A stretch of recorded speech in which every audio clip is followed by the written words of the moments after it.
Hello विद्यार्थियों, नमस्ते। कैसे हैं आप सब? अपना चैप्टर 6 चल रहा है, रासायनिक अभिक्रिया और उत्प्रेरक। इस पाठ में आज का हमारे पास जो टॉपिक है वो है रेडॉक्स अभिक्रियाएं और उदासीनीकरण अभिक्रियाएं। आप लोगों ने अब तक के वीडियोस में देखा, पिछले वीडियो में ही आपने पढ़ा था कि ऑक्सीकरण और अपचयन अभिक्रिया को हमने विभिन्न सिद्धांतों पर, विभिन्न आधारों पर परिभाषित किया था कि ऑक्सीजन के संयोग और वियोग के आधार पर, हाइड्रोजन के संयोग और वियोग के आधार पर, विद्युत धनी तत्व और विद्युत ऋणी तत्व के संयोग और वियोजन के आधार पर। इस तरह से हमने ऑक्सीकरण अपचयन अभिक्रिया को परिभाषित किया था। तो देखते हैं आज हम ऑक्सीकरण अपचयन अभिक्रिया को एक और तरीके से परिभाषित करते हैं, यानी कि तत्वों के द्वारा इलेक्ट्रॉनों के आदान प्रदान के आधार पर जो रासायनिक अभिक्रिया में भाग लेने वाले तत्व, आयन, परमाणु जो भी होते हैं, अणु कुछ भी हैं, उनके द्वारा इलेक्ट्रॉनों को ग्रहण करना या इलेक्ट्रॉनों को त्यागने की जो प्रक्रिया होती है, उसके आधार पर ऑक्सीकरण और अपचयन को हम किस प्रकार से परिभाषित कर सकते हैं, ये चीज़ आज हम यहाँ पर समझने जा रहे हैं। तो आप लोग रेडी हो जाइए ऑक्सीकरण अपचयन की नेक्स्ट डेफिनेशन के लिए, अगली परिभाषा के लिए, ठीक है ना। तो देखते हैं, यहाँ पर मैं लिख देता हूँ, इसको बोल सकते हैं बेटा इलेक्ट्रॉनिक सिद्धांत। इलेक्ट्रॉनिक सिद्धांत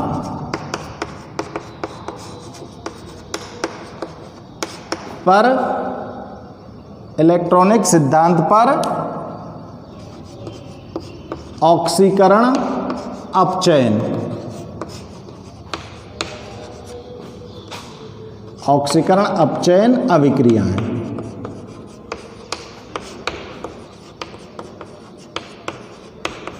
कैसे इनकी परिभाषा लिखेंगे? तो देखो, पहले लिखता हूं मैं किसके लिए, ऑक्सीकरण के लिए। ऑक्सीकरण अभिक्रिया क्या होती है इलेक्ट्रॉनिक सिद्धांत पर? वे अभिक्रियाएं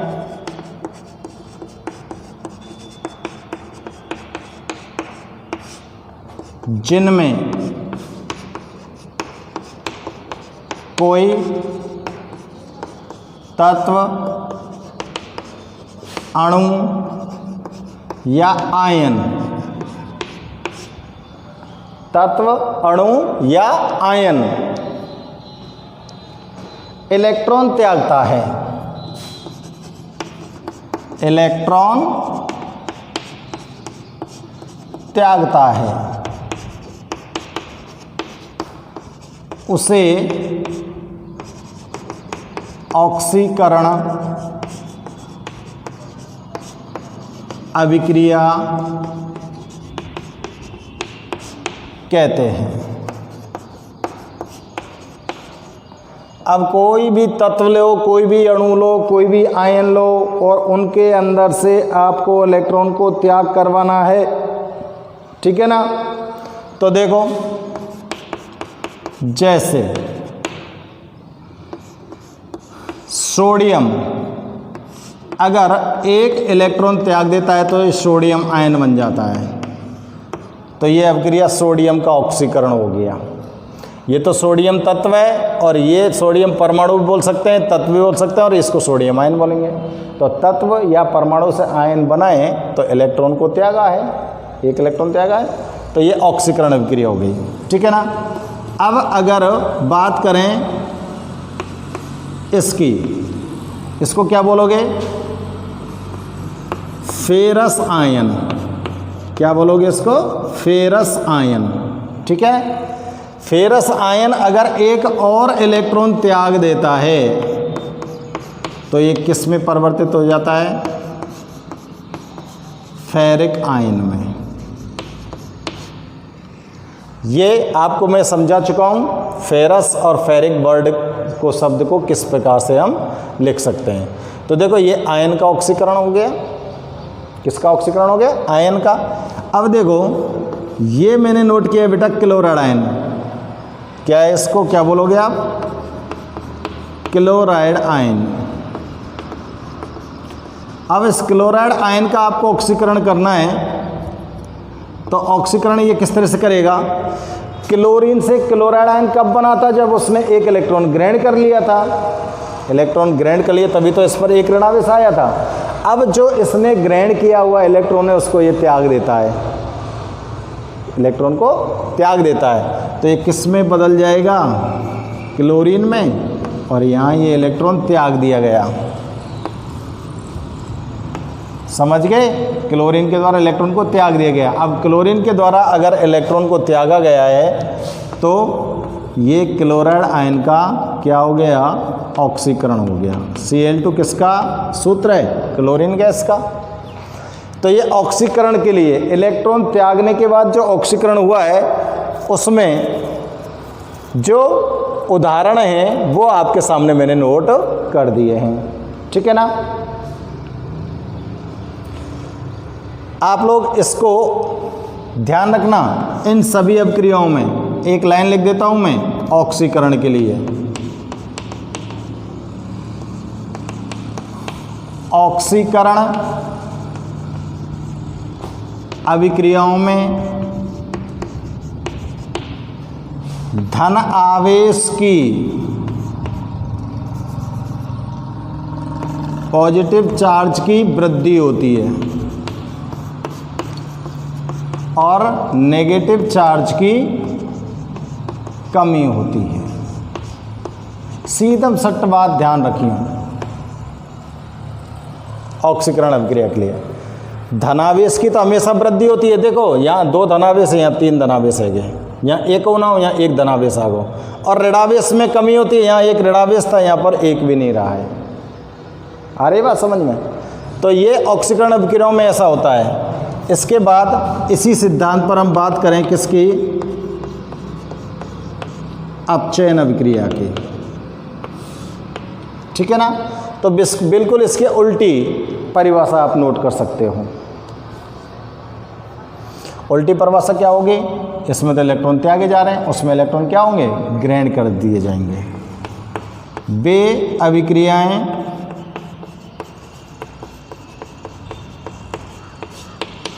जिनमें कोई तत्व, परमाणु, अणु या आयन इलेक्ट्रॉन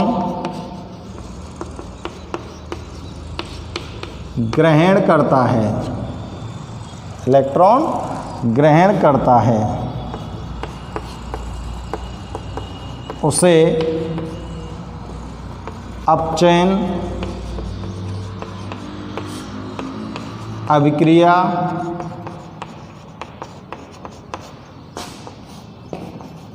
कहते हैं। उसको क्या बोलोगे, अपचयन अभिक्रिया। इसके लिए उदाहरण लीजिए।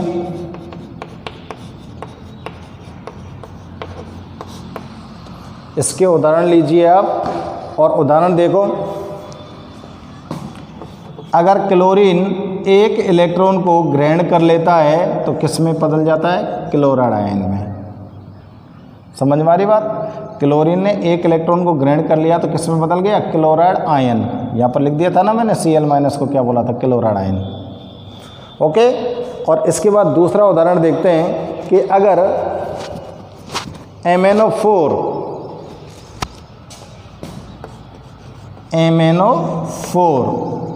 माइनस ये 1 इलेक्ट्रॉन और ग्रहण कर ले तो ये किस में बदल जाएगा, MnO4-2। अपचयन हो रहा है ना। और अगर मैग्नीशियम, यहाँ पर +2 है, मैग्नीशियम आयन है, और इसको आप 2 इलेक्ट्रॉन दे दो तो ये मैग्नीशियम एलिमेंट यानी कि तत्व में बदल जाएगा। तो ये सारे के सारे जो उदाहरण हैं वो किसके हैं, किसके बेटा, ये अपचयन के। अब देखो इसमें क्या हो रहा है, MnO4 को बोलेंगे मैंगनेट, मैंगनेट आयन का परमैंगनेट आयन में अपचयन। और देखो इन अभिक्रियाओं के लिए आप लोग क्या ध्यान रख सकते हो, अपचयन क्रियाओं में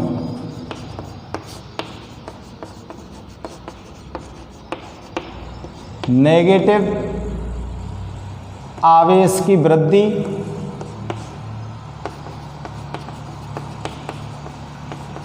और पॉजिटिव आवेश की कमी।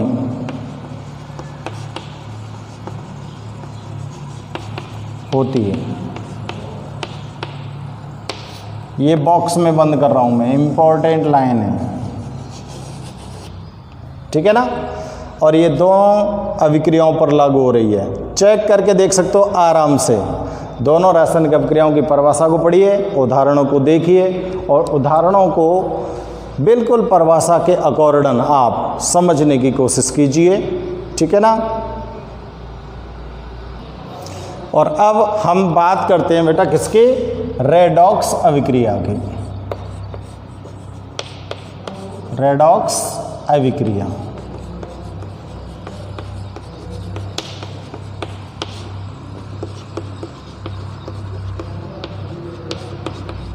ठीक है। रेडॉक्स अभिक्रिया किसे कहते हैं, तो पहले इसकी परिभाषा लिख देते हैं रेडॉक्स अभिक्रिया की। देखो वे रासायनिक अभिक्रियाएं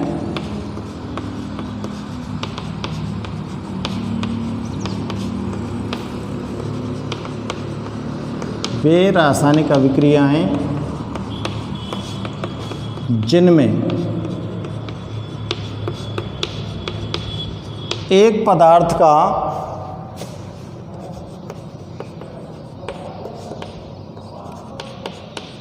ऑक्सीकरण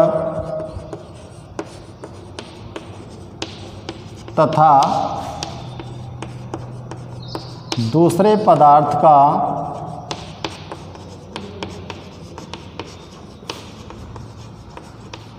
अपचयन होता है। अर्थात क्या कह सकते हैं, अर्थात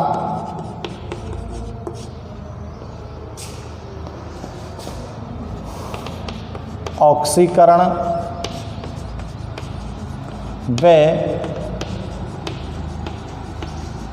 अपचयन अभिक्रियाएं साथ साथ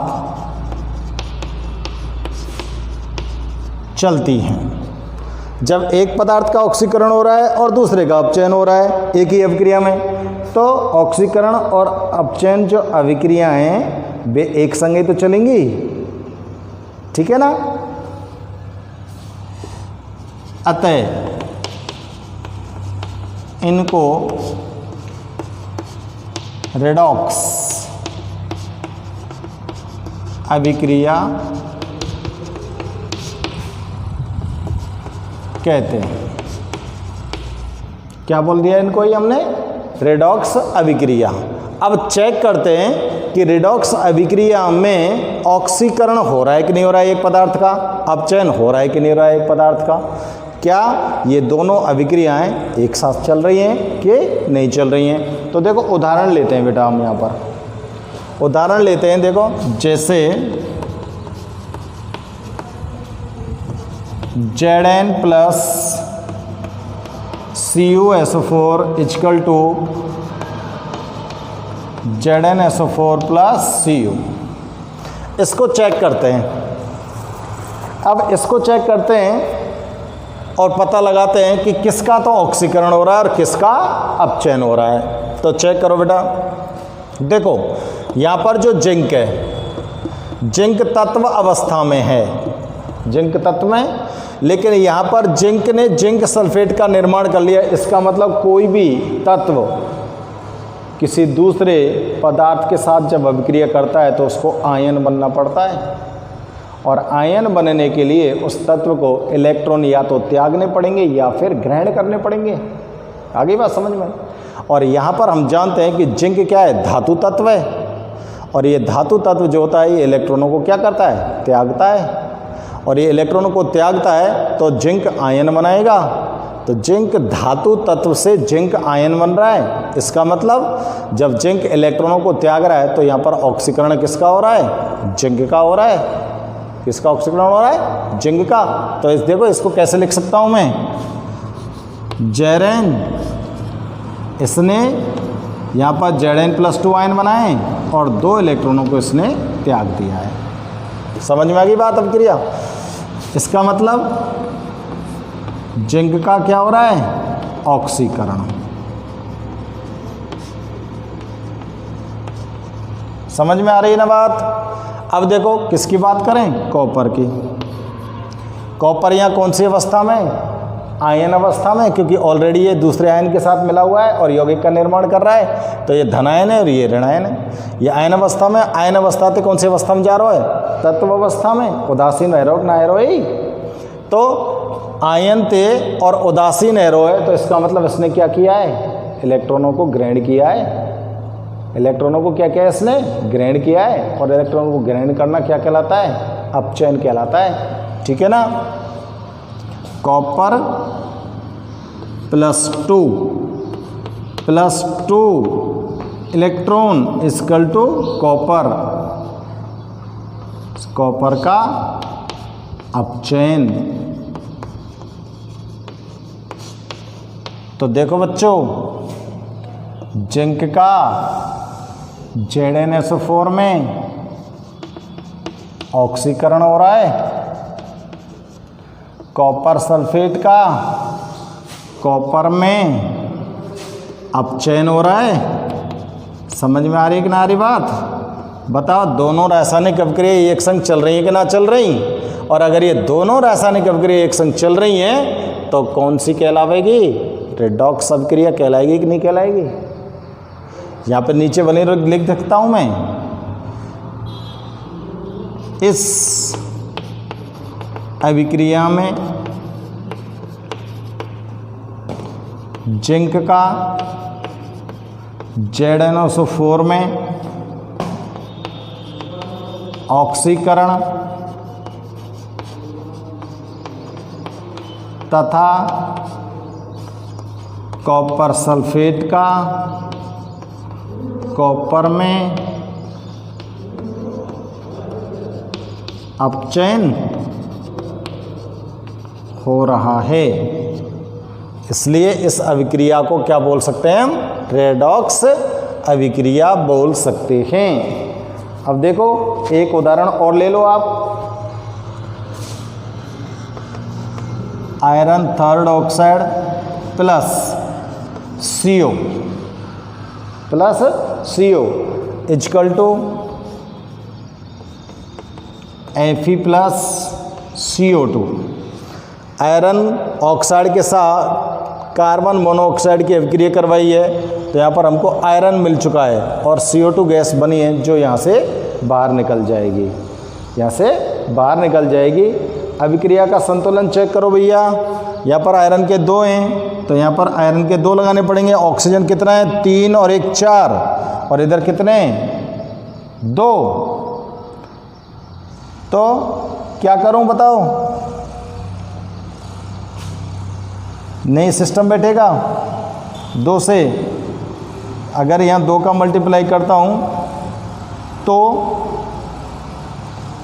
3 से करना पड़ेगा मेरे को मल्टीप्लाई यहाँ, और यहाँ पर भी मैं 3 से करता हूँ। तो 3 दूनी 6 ऑक्सीजन, और यहाँ मेरे को 2 से करना पड़ेगा, और यहाँ मेरे को करना पड़ेगा 4 से। तो चेक करो, 2 दूनी 4 Fe, 3 दूनी 6 और 3 9, 3 दूनी 6, ये तो 6 ही। और उधर कम पड़ गए ना कार्बन की साइड में, कार्बन की साइड में कम पड़ गए। दोबारा से चेक करो, हटाओ इनको।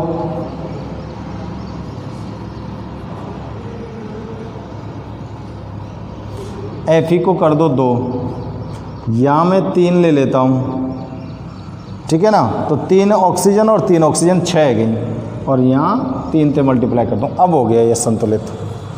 तो अब चेक करो यहाँ में किसका ऑक्सीकरण हो रहा है, किसका अपचयन हो रहा है। तो देखो Fe2O3 का Fe में, Fe2O3 का Fe में क्या हो रहा है, अपचयन हो रहा है। क्या हो रहा है, अपचयन हो रहा है। और CO का CO2 में ऑक्सीकरण हो रहा है। ध्यान से चेक करियो, यहाँ लिख रहा हूँ मैं, यहाँ पर जो Fe है कौन सी अवस्था में बताओ,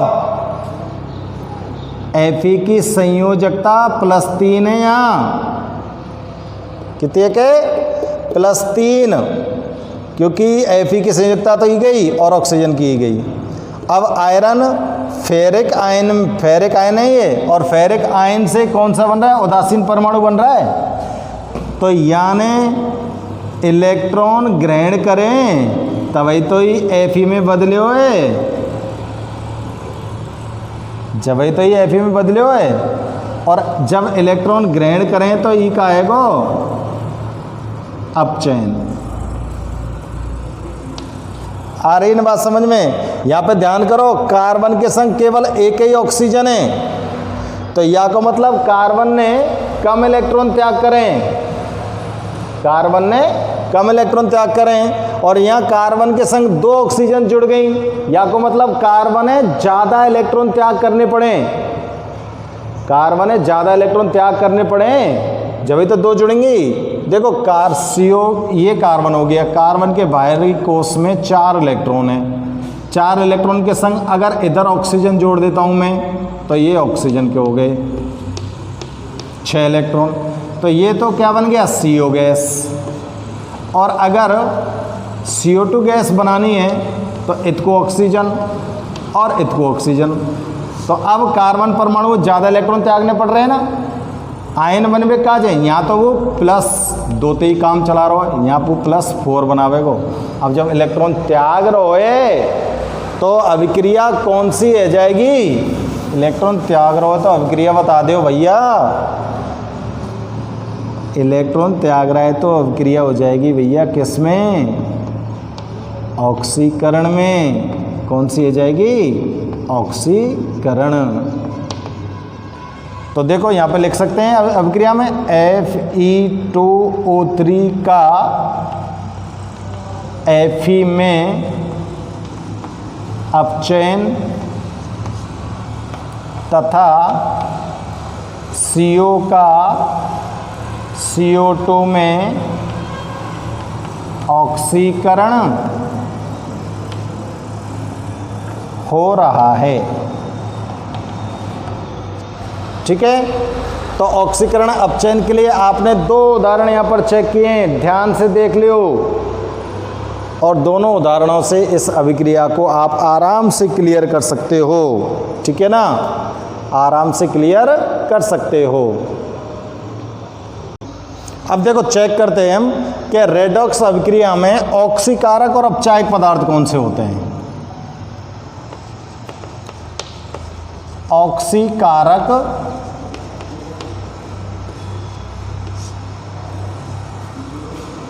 व अपचायक पदार्थ।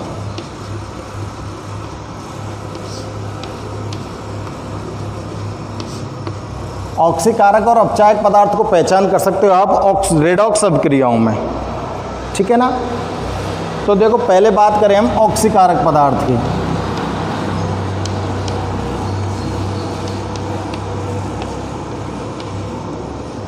ऑक्सीकारक पदार्थ क्या हो सकता है, ये बड़े महत्वपूर्ण हैं, कई बार परीक्षा में पूछे जाते हैं। तो देखो जिस पदार्थ का अपचयन होता है,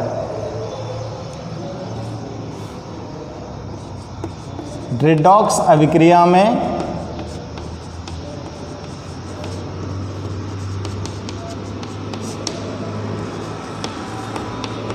जिस पदार्थ का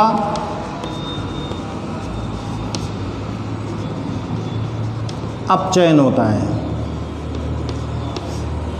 जिस पदार्थ का अपचयन होता है। अब अगर उस पदार्थ का अपचयन हुआ है तो वह इलेक्ट्रॉनों को ग्रहण करेगा, वह इलेक्ट्रॉन ग्रहण कर अन्य पदार्थ को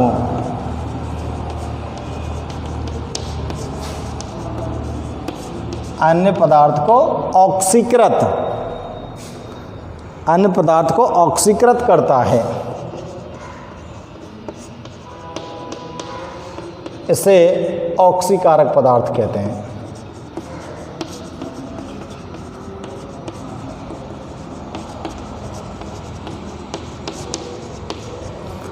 अभी हम चेक करेंगे, एक रिएक्शन का एग्जाम्पल लेंगे। पहले मैं डेफिनेशन लिख लेता हूँ, अपचायक पदार्थ क्या होता है। अपचायक पदार्थ या के उलट चलेगा बिल्कुल, और या के उलट में क्या लिखेंगे, रेडॉक्स अभिक्रियाएं के अंदर ही बात कर रहे हैं हम।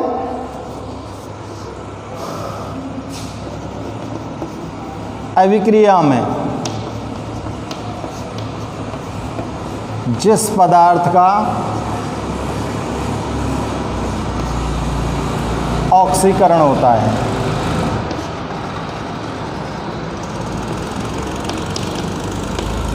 अभिक्रिया के अंदर जिस पदार्थ का क्या होता है, ऑक्सीकरण होता है, और जिसका ऑक्सीकरण होगा वो इलेक्ट्रॉनों को क्या करेगा, त्यागेगा। क्या करेगा, त्यागेगा। इलेक्ट्रॉन त्याग कर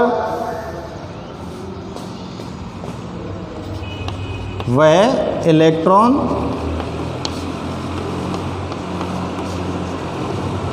त्याग कर अन्य पदार्थ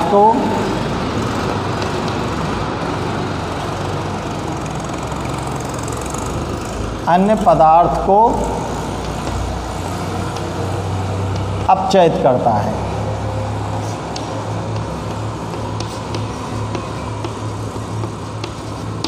उसे अन्य पदार्थ को अपचयित करेगा तो उसे क्या बोलेंगे, अपचायक पदार्थ।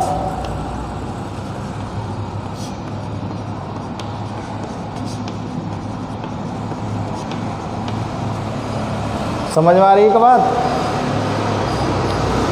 अब देखो, दो टप्पे की बात में समझ लो। ऑक्सीकारक कौन हुए, ऑक्सीकारक कौन होगा भैया, इलेक्ट्रॉन ग्राही।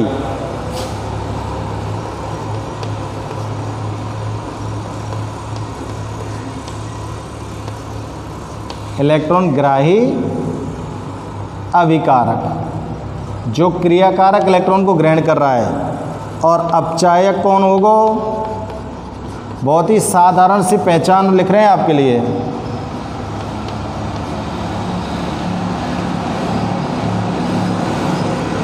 इलेक्ट्रॉन दाता अभिकारक। समझ में आ रही है। अब देखो, मैं उदाहरण लिख रहा हूं, अवाल 12 उदाहरण।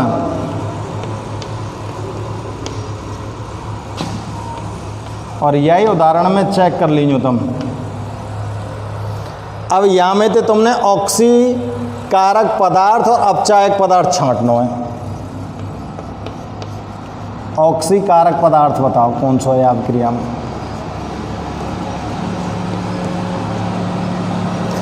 ऑक्सीकारक पदार्थ वो है जो इलेक्ट्रॉन ग्राही अभिकारक है। इनमें से कौन सा इलेक्ट्रॉन ग्रहण कर रहा हो, जिंक कर रहा हो, कॉपर कर रहा हो, बताओ। अरे ई कर रहा हो कॉपर, यही को तब चयन हो कॉपर को। तो इलेक्ट्रॉन ग्राही अभिकारक कौन हो गया, कॉपर। और अपचायक पदार्थ कौन है बताओ। अपचायक पदार्थ को मतलब इलेक्ट्रॉन दाता अभिकारक। तो इलेक्ट्रॉन दाता कौन है, जिंक। 2 इलेक्ट्रॉन त्याग रहा है। आगे समझ में, हाल पहचान लेंगे, तुरंत पहचान सकते। कोई भी रासायनिक अभिक्रिया आपको दी हुई हो सकती है परीक्षा में, और रासायनिक अभिक्रिया लेकर आपसे पूछा जा सकता है कि उपरोक्त अभिक्रिया में ऑक्सीकारक तथा अपचायक पदार्थों को पहचानो। तो आप लोग आराम से ऑक्सीकारक और अपचायक पदार्थों को पहचान सकते हैं। अगर आपको ये मेथड ध्यान में रहता है तो पहचान सकते हैं ना। ये समझ में आ रहा है ना। तो देखो ऑक्सीकरण अपचयन अभिक्रिया जो इलेक्ट्रॉनिक सिद्धांत पर हमने लिखी थी परिभाषाएं, उनके आधार पर हमने रिडॉक्स अभिक्रिया बनाई और रिडॉक्स अभिक्रिया के उदाहरणों में हमने समझा था कि ऑक्सीकरण और अपचयन अभिक्रिया दोनों कैसे साथ साथ चलती हैं। और फिर उसी अभिक्रिया में हमने यहाँ पर चेक किया है कि कौन सा पदार्थ ऑक्सीकारक है और कौन सा पदार्थ अपचायक है। आ रही है ना बात समझ में। अब देखो इसका जो दूसरा टॉपिक उदासीनीकरण, अगर इसको बनाते हैं हम तो वीडियो लंबी हो जाएगी, इसलिए आज की इस वीडियो को यहीं पर समाप्त करते हैं और ये जो अगले टॉपिक है इनको नेक्स्ट वीडियो में हम लेंगे। ठीक है विद्यार्थियों, ओके।